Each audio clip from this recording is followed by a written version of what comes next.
next generation of conservationists, education, community engagement, and other issues. Just like we did previously, I'd like to give 1 minute to each one of the panelists to introduce themselves. My name is Alexandra. I'm a jewelry designer. On one end, I feel very much at home with everybody here on stage and the audience. I bet we share a lot in common. And on the other hand, I know that some people might ask themselves, what does a jewelry designer have to do with all that? So if it's okay, I would like to start with just a short video, because I think it will help me encapsulate in a short time what I do, so I can move on to your questions and explain better why I'm here. Okay, we take the others and then we come to the video. Perfect. Please. Okay. Go ahead. Hi everyone. I'm Fleurie LeClercq. I'm a children's book author. The reason why I started writing for children was because I wanted to find myself and I wanted to find some books where I didn't find myself. So the first story I wrote was Snowflower and the Panther. And the reason why I wrote Snowflower and the Panther because I was born in Cameroon and raised in Cameroon until I was 10 years old, and I moved to France. So the reason why I wanted to start creating story for our children in Africa and start introducing animals of Africa where children can read the story and feel like they also belong. I wanted to create the fairy tale side that we don't always find in Africa. So I started with Snowflower and the Panther, and I continue with African Animal ABC, in which I kind of explain all the different habitats of the different animals I picked. Why? Because I think it's important to introduce in our African culture all those different values that we have in Africa that are so fundamental, and that our children can recognize themselves. In the same way, we can also impact other children from the world, and they can see the beauty of Africa, and not only a side of Africa that sometimes is more about poverty or famine. So that's why I'm here. Thank you. Thank you very much. For me, 10 years ago, when I realized that social media was growing in Nigeria, where I come from, and people were using to talk about politics a lot in election, and I thought, if I could change my name to Esther Climate on Twitter and Facebook, and get engaged in this conversation, who would pause to ask, why am I called Esther Climate? And then I can arrest their attention. So I started that in 2009, and I want to tend to be alive now because climate change is one of the biggest issues now. In terms of wildlife conservation, I was privileged to work with the Nigerian government in 2015, and I happened to work with the then Minister of Environment, Mohammed, and my job there was to mobilize young people for climate action. And one of the key ways of talking about the wildlife in national parks. So we started a campaign called Wildlife NG with the then head of wildlife who started passed away last year and was honored by societies for her work. So for me, using communication, social media to mobilize in the continent instead of young people is a great resource that we can do now. And now we're seeing that conversation grow now with wildlife in terms of for Africans, not just for our colleagues that come all the way from the Western country to consume these resources, but also for us young people, because this is 2020. We love to go to safaris, not to kill the animal, but to enjoy it, and also to, of course, to take pictures on Instagram and Facebook as well. So for me, that's my background is using communication to empower young people, not just for climate change too, but also for conservation of our resources as well. Thank you. And Alexandra, you want to come back? Now, we have the issue of your profiles that you just mentioned.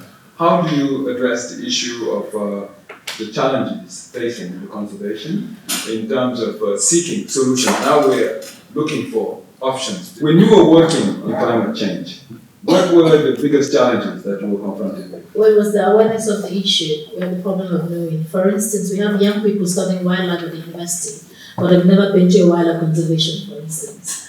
And we have to change that. And I'm happy that we realized that young people can also contribute to do that. And one way of doing that is to reach out to our partners, invite these young people to volunteer for them, because they have this academic background, they also need the field background to be able to be, the leaders of the wildlife department in the future. So I think for me that's one. And these young people we have now are very passionate.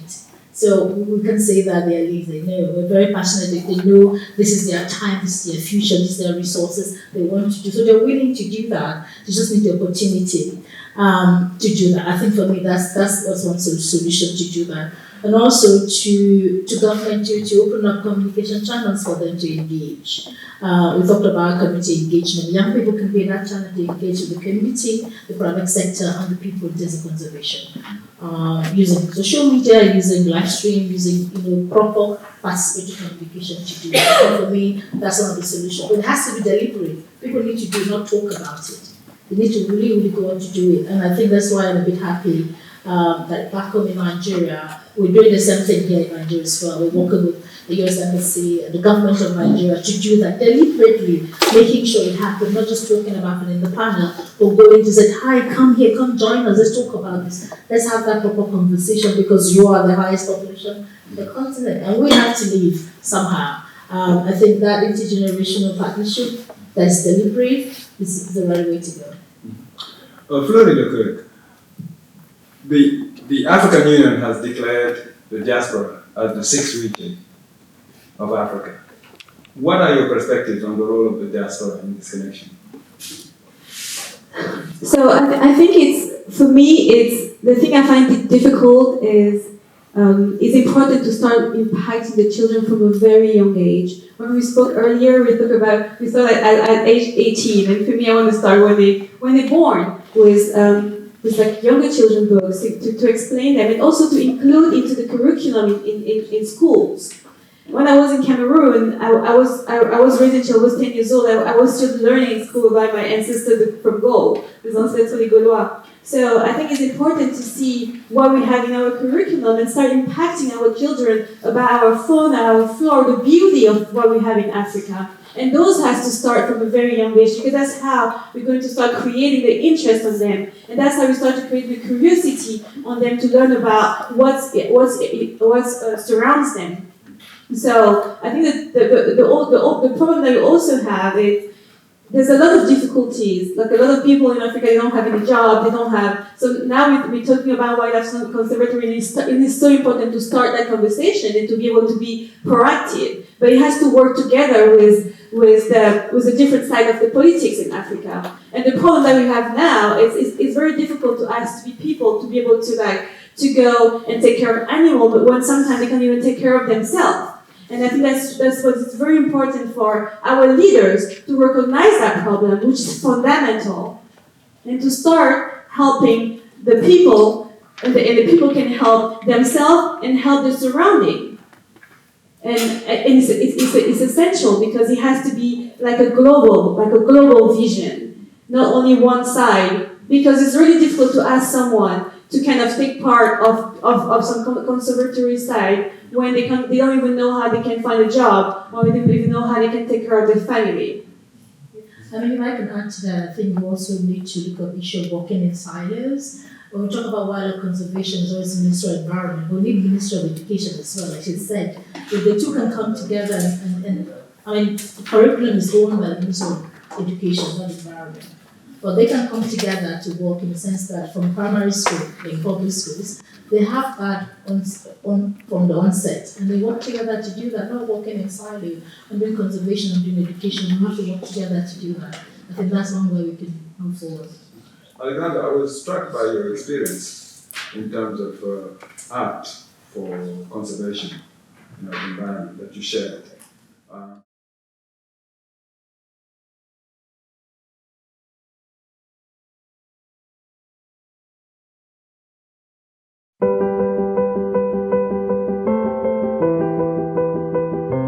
Alexandra spent the past 7 years in the heart of Manhattan, working on her signature collections and growing the identity of the Alexandra Moore brand. She decided to move to the island of Bali, Indonesia, to search for new inspiration and a connection with meaningful practices that would enhance not just her work, but her spirit. Both were in need of an overhaul.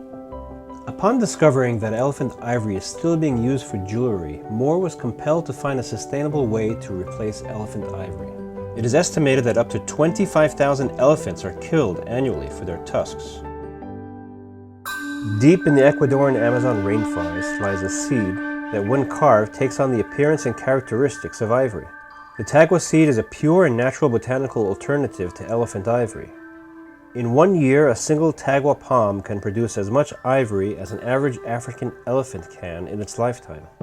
And so, Alexandra had a thought. What if the tagua seed was used as an alternative to elephant ivory? The tagua, a nut that holds all of the possibility of the universe within it, and can offer a real solution to help stop the senseless killing of beautiful and soulful animals. Pure white, hard like a stone, this simple gift from one of Earth's great trees can be shaped by human artistry into objects of immense value and great beauty, while simultaneously eliminating the need for elephants to meet a tragic end.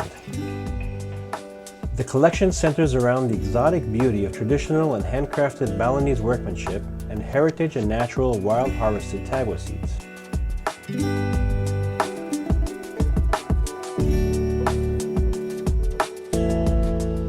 Through this capsule collection, Moore will bring awareness to the tragic reality of species on the brink of extinction, the preservation of native forests and the people and culture that depend on their survival. The possibilities that the tagua offers are relevant not only to Alexandra's journey. She hopes that these connections will lead to important discussions that must take place about the future of the planet.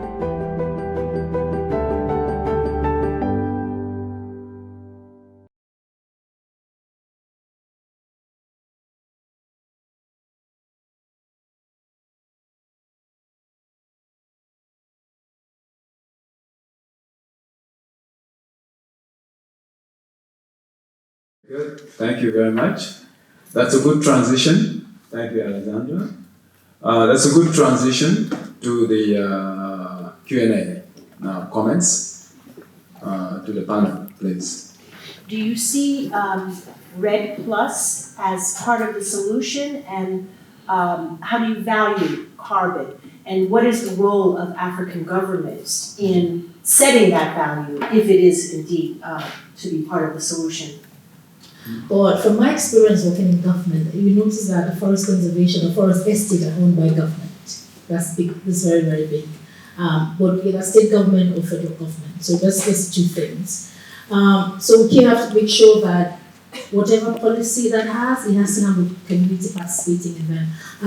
For example, I was born and raised in Cross River in Calabar, which has the biggest forest conservation, one of the biggest in Nigeria as well.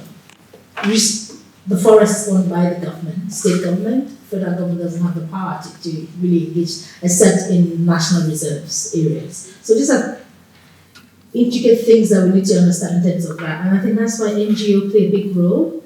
They have a power to engage both the local government, the state government, and the federal government to find this new way of preserving their own forest resources. And I think that's why bringing those people together, NGOs, international NGOs, local NGOs, to work with government, to advocate, to demand, to protect, because that's, we need them, they're good for the state. I think for me that's key. In terms of climate change, I also think that young people now have a power to make their voices for the NGOs, to demand that action is happening to address climate change, whether it's forest conservation or wildlife conservation as well. So Red Cross is a good thing, but also they sign up to the UN, so there's all of the possible. I think for me, all of them has to do with power of the NGOs to be able to engage, to mobilize, because if you take that away from the community, you cannot have conservation. Thank you. Next question. Thank you. I'd like to ask a follow-up question to the one just asked about conserving forests. You mentioned that states play a big role, and I just am wondering how successful they have been in incentivizing people to conserve forests, because given the enormous pressures now and in the future of population, of food, to supply that population, we've already heard how agriculture is encroaching all over the continent on protected, well, not necessarily protected areas, but on forested areas, on savanna, on other types of habitat. And REDD+, of course, is meant to provide some incentives, but the payments under that scheme seem to pale by comparison to what the opportunity cost is of keeping the forest standing rather than cutting it and clearing it for growing food or growing crops for export or whatever. So I'm just wondering, if it has been successful, how has it been in Nigeria? I'll try to answer it based on my knowledge. I think it has worked in some instances because one is raise awareness of the need to preserve the forest. Yeah, if you could just speak up, I understand that there's some challenges. Oh, so sorry. I mean, for me, my experience is raise awareness about the need to preserve forests and also to have participation of both communities and government as well. But the thing is, government alone cannot preserve the forest alone, even NGOs. So it requires a lot of effort, including IUCN's effort as well, along with government, NGOs, and the community. And most important, the young people. They have to inherit this future, as you say it. But I have seen a challenge where involving young people has to be induced. It's not organic in Africa. It's not organic at all. I think we need to talk about that it needs to be an organic process. We don't need to beg for it. I have spent my life begging to be involved as a young person, all my life. So I've seen it. And when I see politicians on their own do that, it inspires. I think so for me, it's all inclusive. Government needs to do more, NGOs need to do more, young people need to do more. We all have to do more because I'm living on the planet.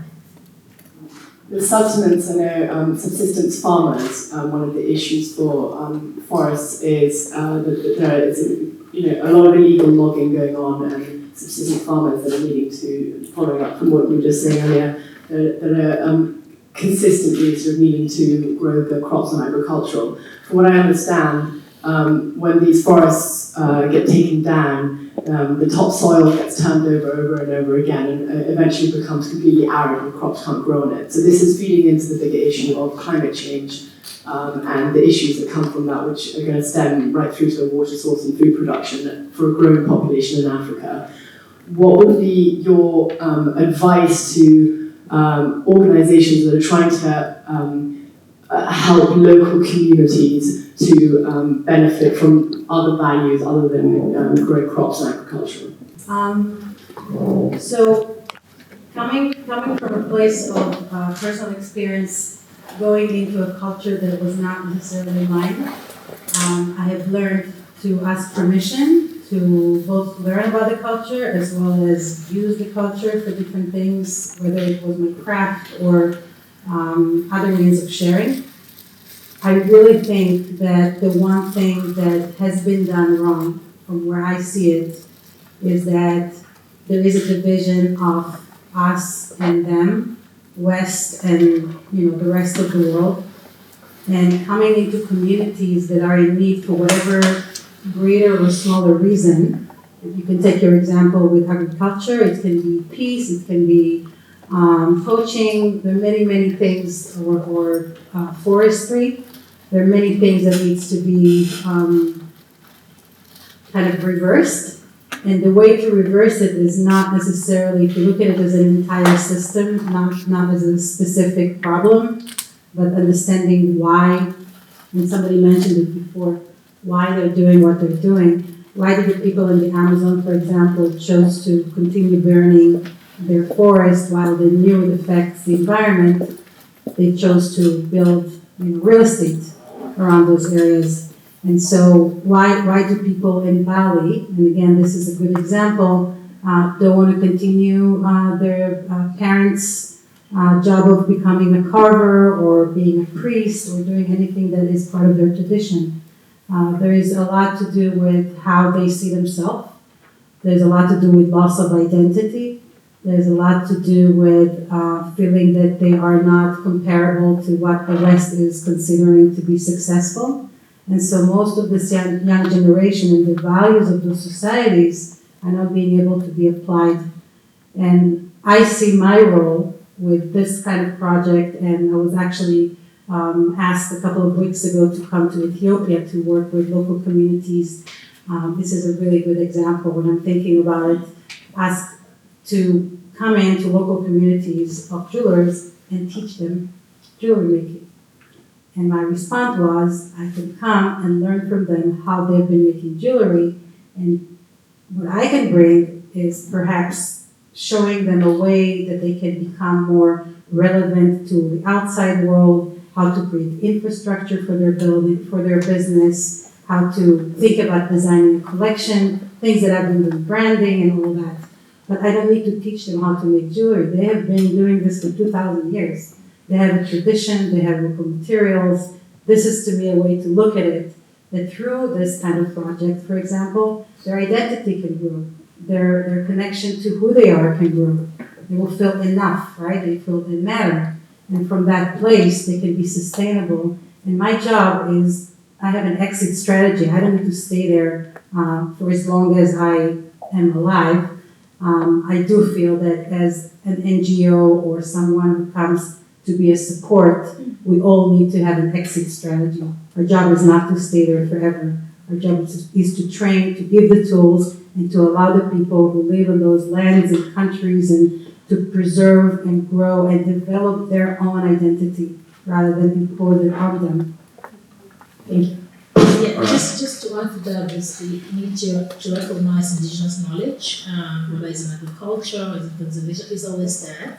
African knowledge just pop up today, they've been there for ages. So I think we need to recognize that, and that really helps. So when you go into a community to do a service, to provide, you need to recognize this already exists and you talk to them and they tell you what they need.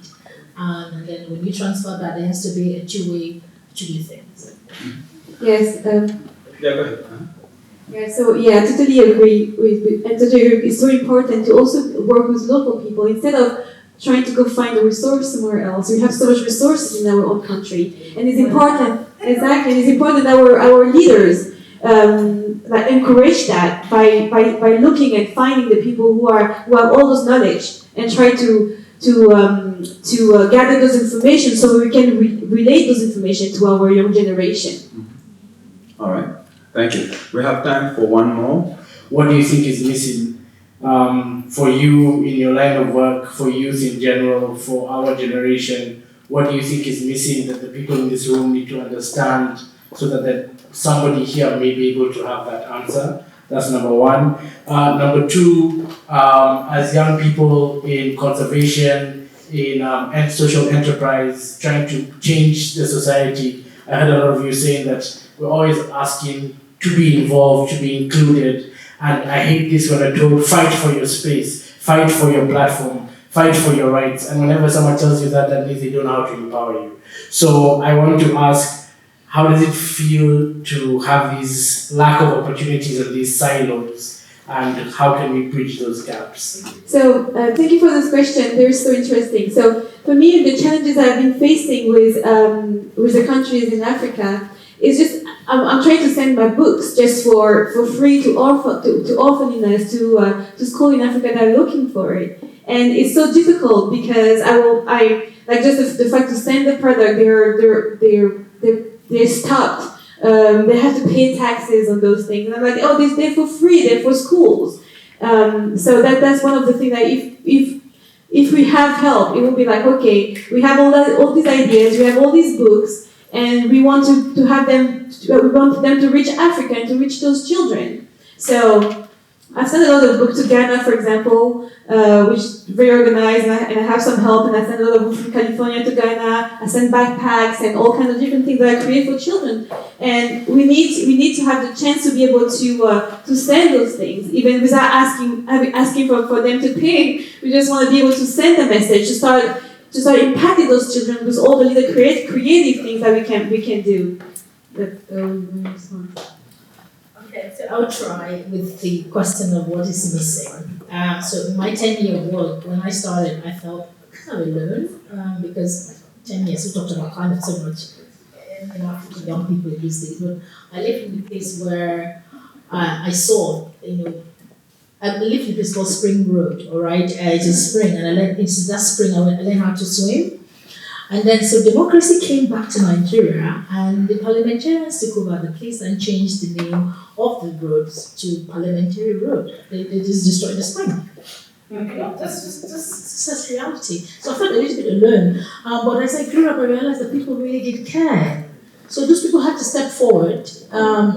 And then they gave us spaces to act. For example, Action 8 and the rest of them came out because they really care. So there are people who really care.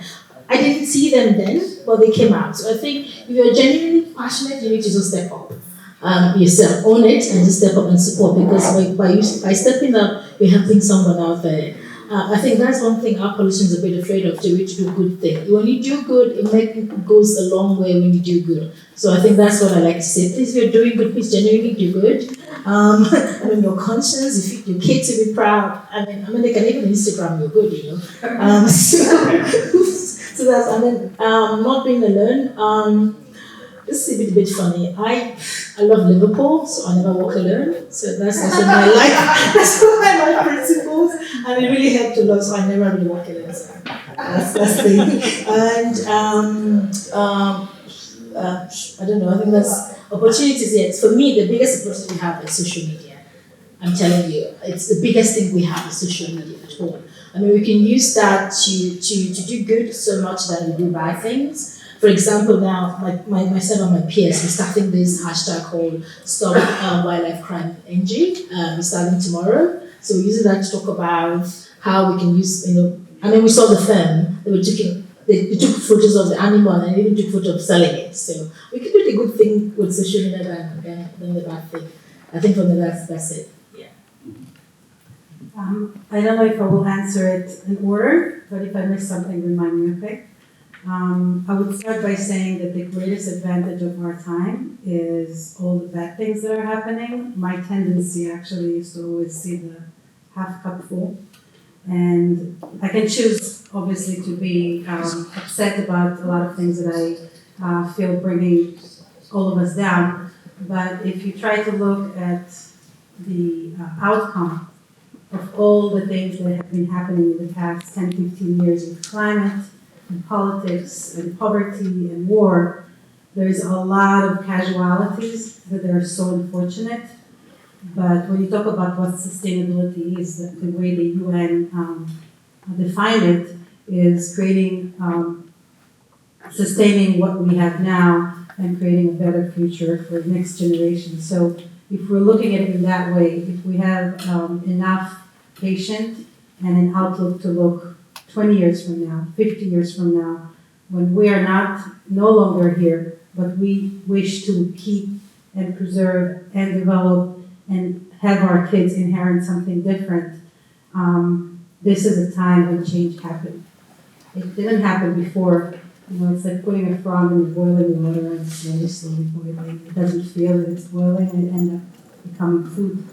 That's almost how we went, but I think there is a big wake-up call. And I will take it to your last question. I think it was about feeling alone in the journey. Actually, what pushed me in every step of the way in the past 3 years that I've been speaking for and in account of using your voice and your platform as an activist is the response of first my customers, who everyone I found wanted to do something good, they just didn't know how. And all of a sudden they get to buy a piece of jewelry that they can go into a room and share the promise of or the story, right, of what they stand up for, which is sustainable world, peace, preservation of cultures and the nature. And this is something that they might not have been able to share or evoke, but it becomes a piece of conversation. So they become ambassadors just by wearing a piece of jewelry, donating proceeds from sales to specific organizations that are benefiting to promote the same. So I don't feel alone. I think I predict that this term will hopefully be 5 times the size, if not more, next year and in years to come. It will grow because we need to have a diversified conversation with different opinions and different outlooks and different cultures and different experiences, because the more we have that, the better chance we can create a better future. Thank you. I think